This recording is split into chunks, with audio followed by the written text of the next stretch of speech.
ఇక చంద్రబాబు గారితో ఈ మధ్యన ఎక్కువ ఇంటరాక్ట్ అవుతున్నాడు కదా ఆయన. చంద్రబాబు గారికి ఉన్న ఒక అలవాటు ఏంటంటే ట్రెండింగ్ పదాలని వాడుతుంటారు ఆయన. అది ఆయన ఓన్ చేసుకుంటుంటాడు. అదే కాన్సెప్ట్ ఈయన కూడా నేర్చుకున్నట్టున్నారు. ట్రెండింగ్ ఇప్పుడు ఆ రోజుల్లో ట్రెండింగ్ పదాలు, ఇప్పుడు వైరల్ పదాలు.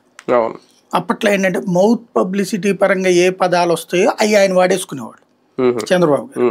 లైమ్ లైట్లోకి అవి తనే చేసినట్టు ఫైనల్గా తన చేతికి తీసుకుపోయేవాళ్ళు అనమాట. లైక్ సాఫ్ట్వేర్ ఆయన ఏమైనా కనిపెట్టారా? ఎప్పుడో ఈయన రాజకీయాల్లోకి రాకముందు నుంచినే హైదరాబాద్లో సాఫ్ట్వేర్ ఇండస్ట్రీ ఉంది. అట్లాగే విదేశాలకు పోయిన వాళ్ళు ఉన్నారు.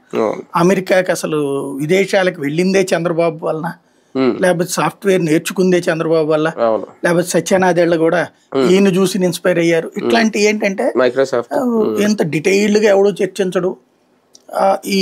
ఇది వాస్తవంగా ఏంటంటే కార్పొరేట్ ఎడ్యుకేషన్ నుంచి వెళ్ళినటువంటి బ్యాచ్ ఓ రకంగా దాన్ని ఏమంటారంటే బ్రాయిలర్ కోళ్ళ బ్యాచ్.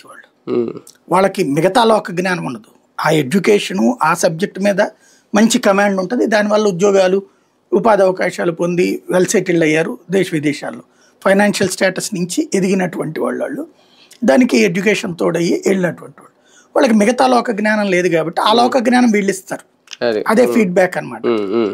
మనం చిన్నప్పటి నుంచి స్కూల్లో, కాలేజీల్లో, గవర్నమెంట్ కాలేజీలు, గవర్నమెంట్ స్కూళ్ళల్లో వీటిట్లో 100 రకాల మనస్తత్వాలు చూస్తాం. దానివల్ల మనకు ఒక అవగాహన ఉంటుంది.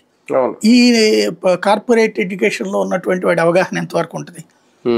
అమ్మ నాన్న ఫీజు కట్టారా లేదా, కట్టకపోతే కాలేజీలో ఎంతవరకు చూస్తారు? వాళ్ళకి కష్టాలు ఉంటాయి.